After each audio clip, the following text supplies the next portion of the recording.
En esta clase seguimos estudiando autores y obras de arquitectura moderna, es decir, contenidos de la unidad temática 2.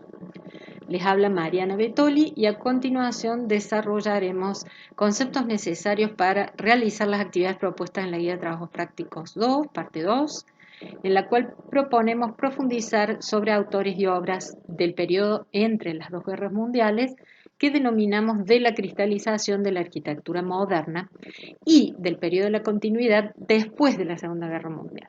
En este caso, el autor estudiado es Walter Gropius.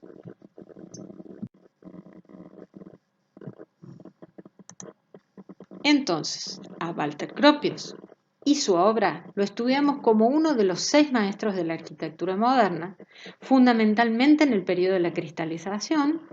Gropius es uno de estos 3 maestros alemanes que ven afectada su trayectoria por la llegada de Hitler al poder en el año 1933. Los 3 maestros alemanes, tanto Gropius como Mies van der Rohe y Mendelssohn, finalmente se establecerán en Estados Unidos y no sin antes permanecer brevemente en otros países, como veremos a continuación. Sin duda, una personalidad multifacética, proyectista destacado, defensor del trabajo en equipo, especialista en relaciones públicas, docente. Fue profesor y primer director de la Bauhaus. La Bauhaus expresa su creencia en la unión del diseño y la artesanía, del arte y la técnica. Volveremos sobre este asunto. También, como docente, fue director del Departamento de Arquitectura de la Universidad de Harvard en Estados Unidos. Cursa estudios de arquitectura en la Technikschule y Hochschule de Múnich y de Berlín. Trabaja, como ya hemos mencionado, con Peter Behrens entre 1907 y 1910.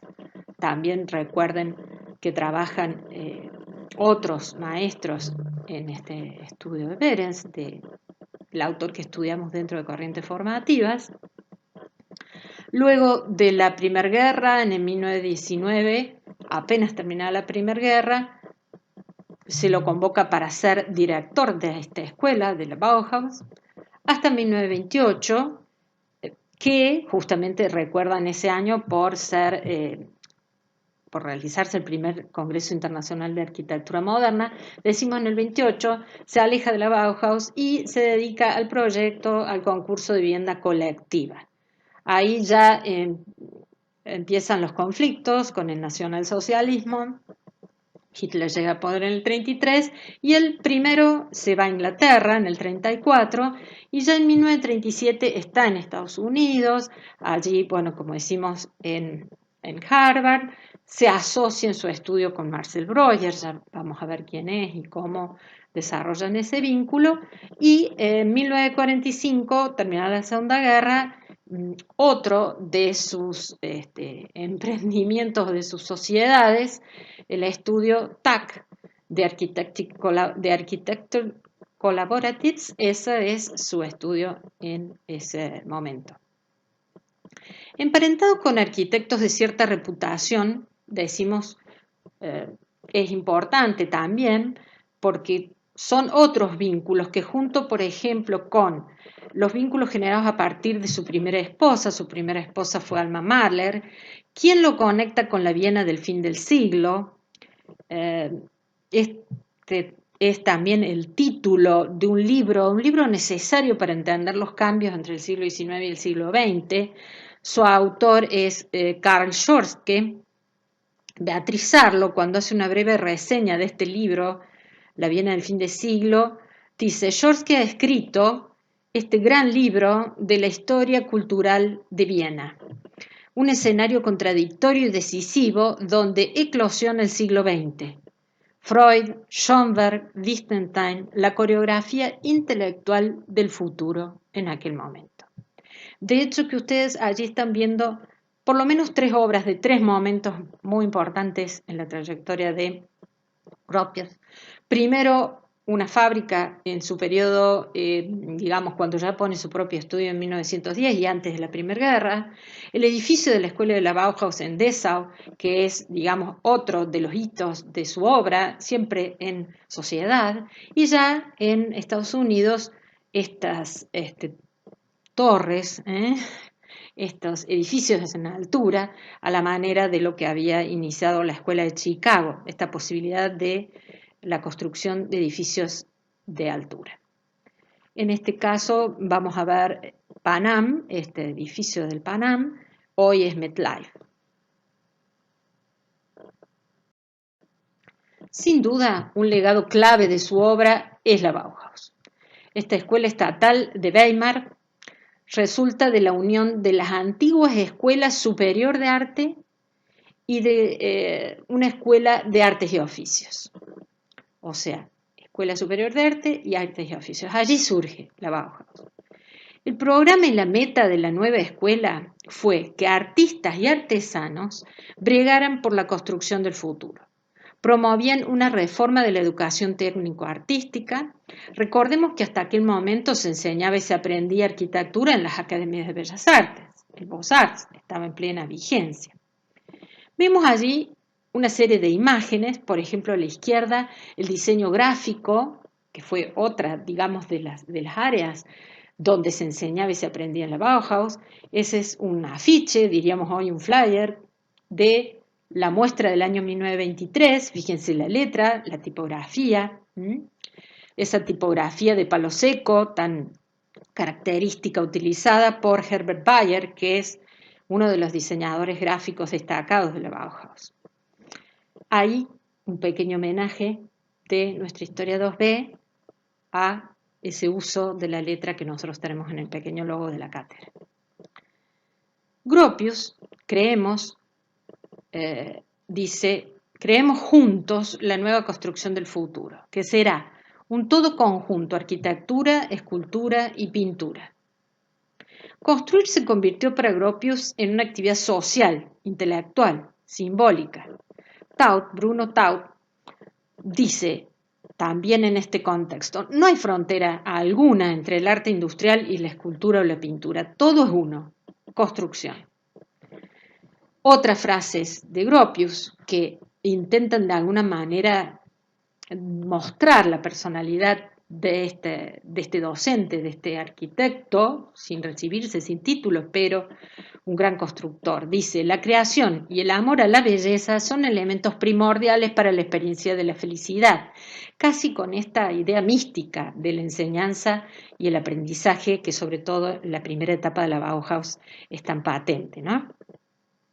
Otra, la satisfacción del alma humana es tan importante como el aspecto material.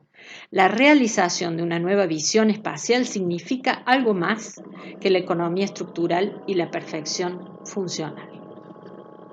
Decimos entonces que un tema esencial fue los equipos, ¿no? O sea, un gran gestor de equipos.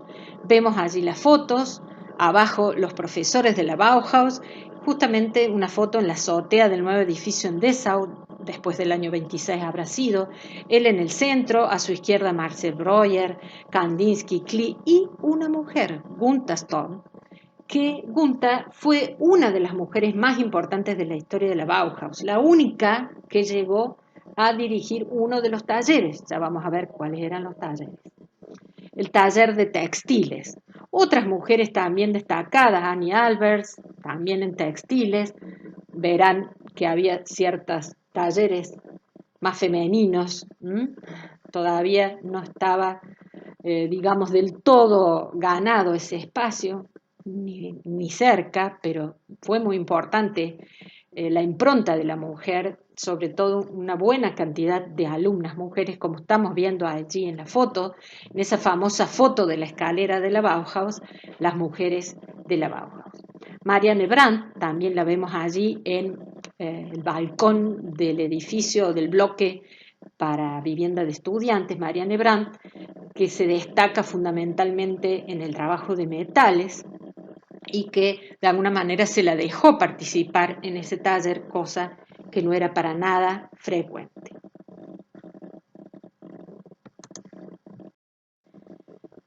En esta línea de tiempo para armar una trama de la Bauhaus, vamos a ir situando a lo largo del desarrollo de lo que fue la escuela los tres directores que tuvo en el tiempo en que fue protagonista, digamos, en el enseñar y aprender en Europa Central.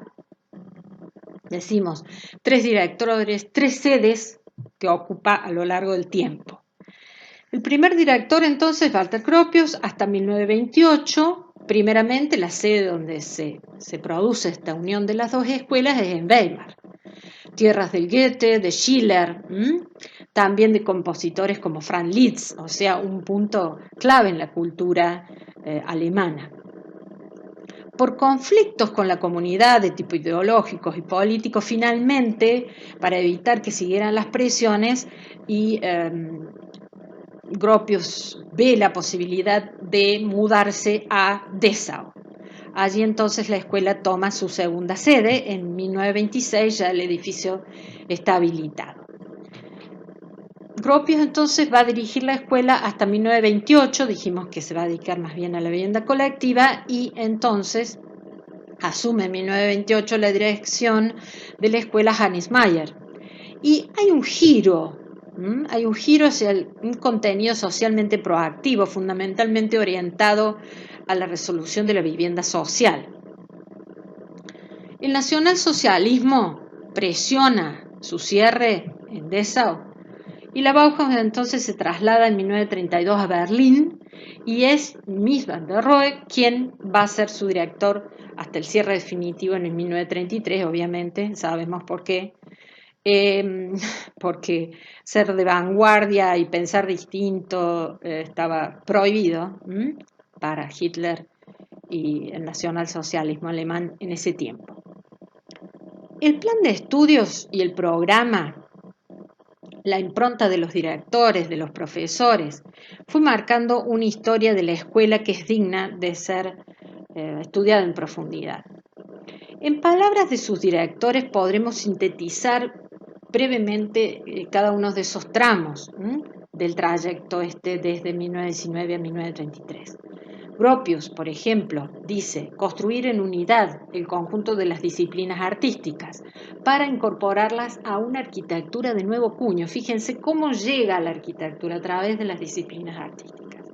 Colaboradores muy destacados, Paul Klee, Vasily Kandinsky, Johannes Itten, ya vamos a ver quiénes son.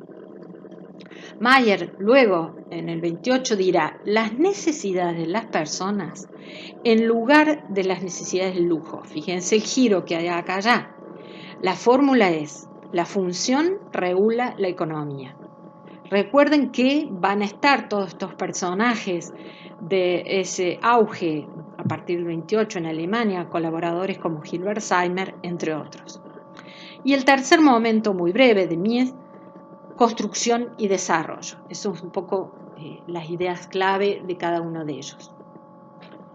El plan de estudios, cuyo esquema estamos viendo a la izquierda, estos círculos concéntricos, esa gráfica de lo que era el plan de estudios, comenzaba con un curso preliminar de 2 años de duración, es lo que está en el círculo exterior.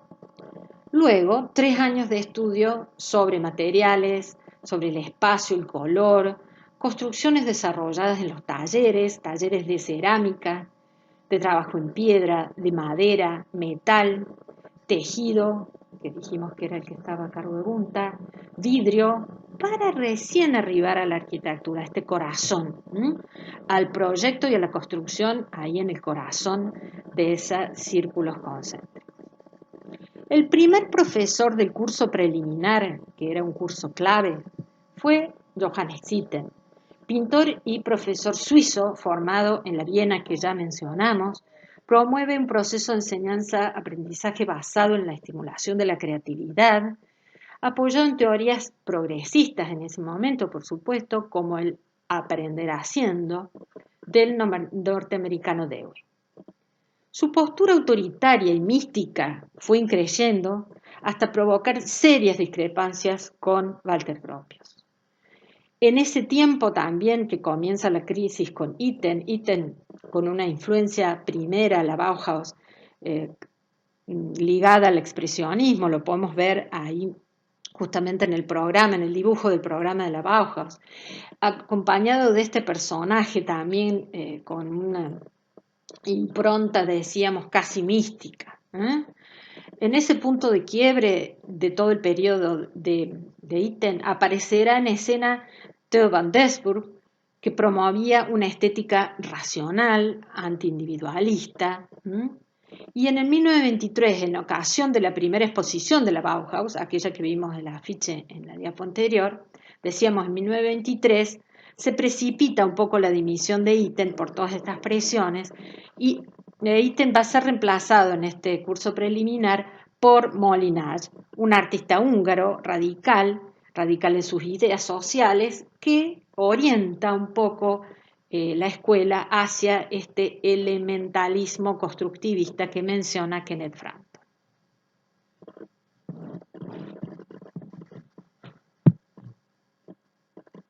Haremos un breve recorrido por algunas de sus obras.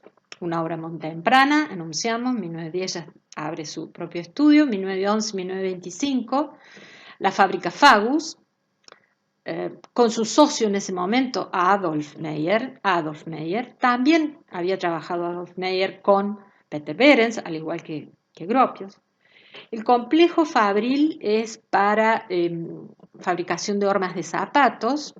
En realidad es un edificio rehabilitado y tiene una parte nueva agregada, como este bloque que estamos viendo, que está allí señalado en planta con ese tono, que justamente es lo destacado en cuanto a novedad.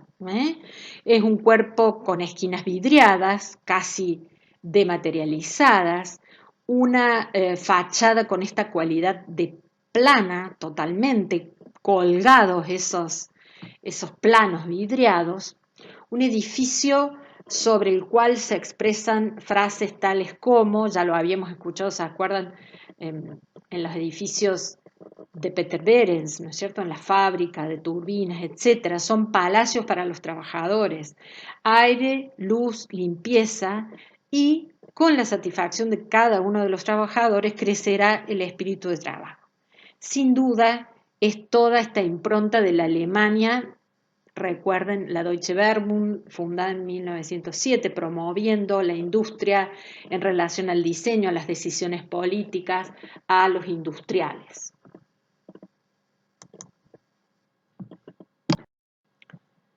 Otra fábrica modelo, en una exposición de la Werbung, justamente, en 1914 en Colonia, por supuesto que al ser una muestra temporaria esto se desmantela, pero es muy significativa este bloque, esta fábrica, este bloque de oficina para la fábrica, que también diseña y construye Walter Gropius y Adolf Meyer.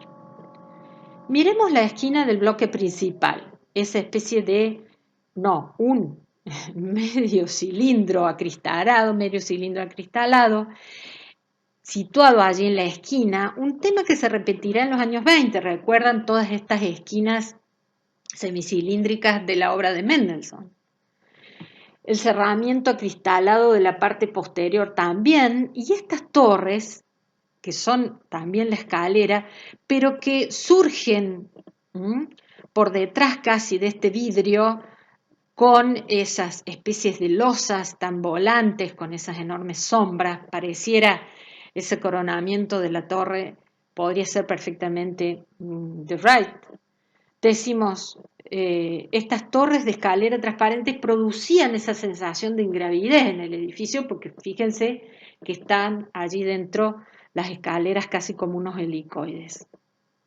Otro edificio de estos casi sagrados, dedicado a los valores de la élite industrial de Alemania, de la promoción de Alemania en este, digamos, procurar un buen diseño de calidad para poder competir con quienes no podían competir en calidad, que eran Gran Bretaña y Francia.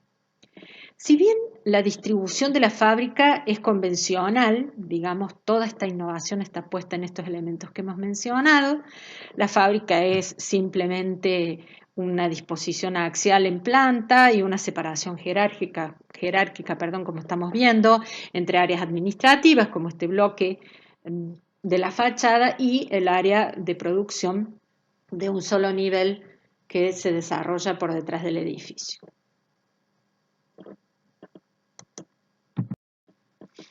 Decimos, después de la Primera Guerra Mundial, finalmente encuentran un lugar para trasladarse a Dessau, la sede en Dessau, y ahí está esta posibilidad de construir la nueva sede, un símbolo de la nueva construcción, un laboratorio experimental, artístico, de todos los campos del diseño que podían expresarse en el edificio, casi entonces como un manifiesto arquitectónico, como una declaración de principios. Fíjense, no solo Walter Gropius, sino Neuffer, entre otros colaboradores. Recuerden que se está gestando todas estas artistas, diseñadores que van a, de alguna manera, marcar toda esa primera etapa del CIAM. Recuerdan que está dominada por alemanes y holandeses. El planteamiento es de un edificio objetivo. El planteo, como dice William Curtis, descompone los volúmenes principales, de modo que el experimentarlos desde cualquier ángulo no se pierde toda la coherencia del conjunto. Fíjense, las distintas piezas responden a las distintas funciones del edificio, tanto sean los talleres o laboratorios principales, articulados con esas áreas de oficina, atraviesa una calle, o sea, la relación con la ciudad también es muy interesante, cómo está inserto el edificio en el tejido, un tejido, digamos, con predominancia de verde, toda un área muy interesante para ver cómo se embloca. Otro bloque distinto, resuelto como la vivienda de los estudiantes, cada parte del edificio, entonces, en cada parte del edificio, Gropius va variando esta disposición de ventanas, de aventanamientos para acentuar el mayor o menor tamaño de los espacios interiores, está acorde, digamos, a ese aventanamiento, y también para procurar diversas calidades de luz según la función, por supuesto, un aventanamiento menor en la parte de la vivienda, donde habrá que controlar la luminosidad en ciertas horas del día, y grandes superficies cristaladas para tener la mejor luz en los talleres, laboratorios y demás. También fíjense allí, a la izquierda abajo, una resolución minuciosa de la carpintería, con piezas móviles, con todo un sistema de roldanas para poder cerrar y abrir los paños, estudiado cada pieza, digamos, del edificio, encontrando toda esta variedad que, como dice bien William Curtis, no perdía coherencia de conjunto. Por otra parte, el equipamiento también es diseñado por los integrantes de la escuela, fundamentalmente en el taller de mobiliario bajo la brillante o notable dirección de Marcel Breuer. Empezó también todo un periodo ahí en 1926 de producción de sillas, mesas ligeras de acero, lámparas, todo para la industria bajo licencia, bueno, pero estos productos casi de lujo, por eso toda esta contraposición a la nueva era que se da ideológicamente justamente después del 28, de ligar más la escuela a un contenido socialmente proactivo, no solamente, digamos, para una élite. En 1927 se forma entonces el Departamento de Arquitectura bajo la dirección de Hannes Mayer, de este suizo, que finalmente reemplazará a Gropius en 1928, y junto con Gropius también se irán otros profesores destacados de la escuela, como Molinage, Breuer, Marcel Breuer, quien será, dijimos, su socio también en Estados Unidos, Bayer, el diseñador gráfico que también mencionamos, también dimitirán en ese año. Dijimos que Gropius se dedica a partir del 28 a concursos, proyectos de vivienda colectiva. Uno de los barrios, la Dammerstock, un concurso en Karlsruhe, fíjense, una serie de colaboradores. ¿Se acuerdan? A la manera de lo que era la Siedlungen alemana, que quizá el proyecto es de Gropius, pero los bloques tal y cual son proyectos de otros arquitectos, de otros diseñadores. La idea era descongestionar la densidad, mejorar las condiciones higiénicas, construir más económicamente por construir en serie. Por eso es estos sencillos bloques en tira, orientados norte-sur, allí esos grises más oscuros o rayaditos, con calles, este-oeste, y también paralelamente a los bloques, calles peatonales. Quizá el interés está dado en alzado, porque hay bloques de distintas alturas, entre 2 y 5 pisos, van generando ahí algún tipo de movimiento. Recuerden la etapa de protagonismo de los animales en el Siam. El Siam primero justamente es de este año, y junto a los holandeses va a haber un protagonismo, ¿se acuerdan? En el estudio de la vivienda mínima, de los espacios mínimos necesarios para la existencia y para el funcionamiento eficiente de la vivienda mínima. Fíjense esa planta del bloque en tira, que permite justamente toda una ventilación y asoleamiento medido para ese ancho de 7 metros, la concentración de áreas húmedas, cómo disponer, por ejemplo, esas primera habitación que está frente al ingreso, que a veces puede tener distintos usos, de acuerdo, por supuesto, al número de integrantes de la familia y demás. O sea, estudiar esa vivienda social, esa vivienda mínima.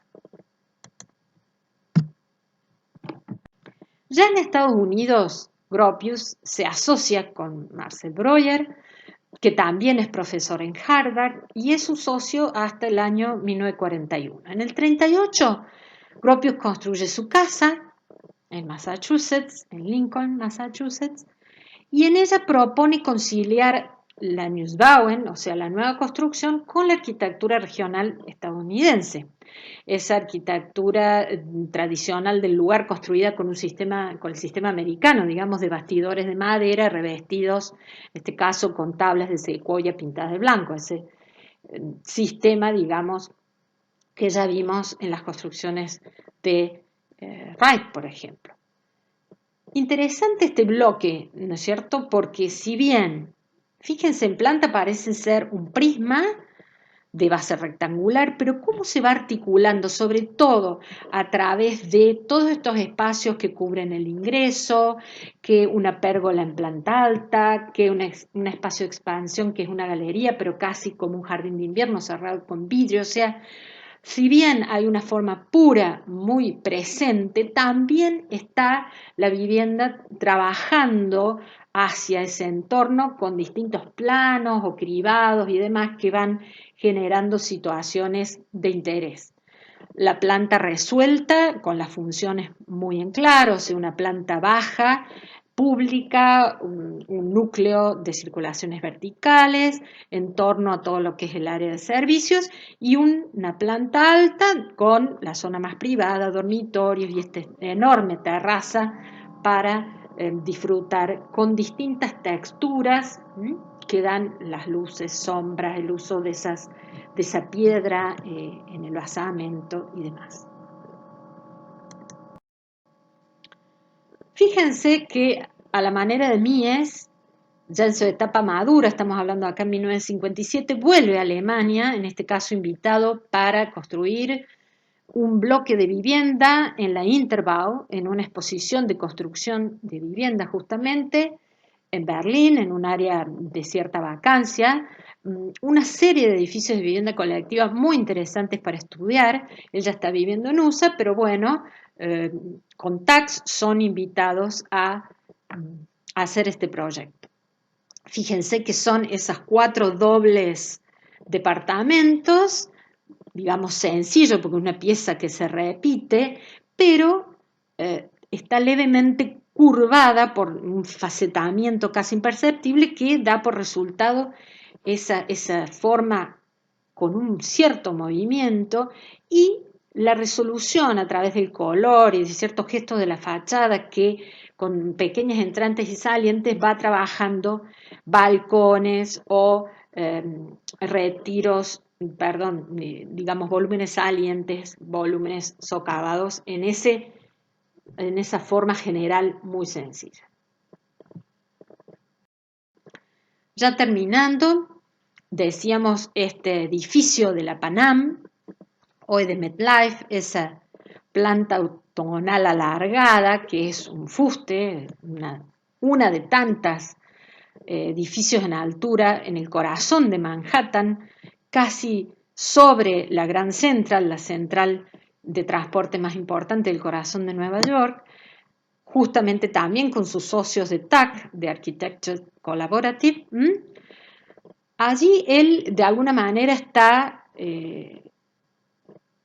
pensando el urbanismo, pensando la arquitectura, escribiendo, como siempre, sobre estos temas, como docente que es. Quizás su libro maduro, donde va recorriendo todos estos escritos importantes de su trayectoria, sea Alcances de la Arquitectura Integral. Les vamos a proponer como lectura ese libro fundante de las ideas de Gropius, traducido al español en el año 1956. Decimos, su obra, siempre en equipo, su alma de docente, manifiesta tanto en la Bauhaus como en Harvard. Trascendió fronteras, trascendió en el tiempo también. Fíjense que el año pasado, 2019, hemos estado festejando los 100 años de la Bauhaus. En nuestra propia facultad generamos este evento invitando a profesores alemanes, tratando de lo que en su momento quiso la Bauhaus, generar espacios para la innovación, para desde el taller del proyecto generar nuevas alternativas, nuevos modos de proyecto, nuevos modos de hacer, que están presentes incluso hoy. Hay una serie de videos documentales imperdibles sobre la Bauhaus para la celebración de los 100 años. Justamente la Deutsche Welle, la televisión oficial alemana, produce estos 3 videos. Son el código, el efecto y la utopía. Son 3 videos cortos, muy interesantes, donde se ve justamente cómo nos interpela hoy y nos sigue interpelando hoy la Bauhaus. La Bauhaus de Gropius y tantos maestros convocados por él, dando, digamos, pie a que se gestara este lugar donde enseñar y aprender de otra manera que cambió la historia de la arquitectura.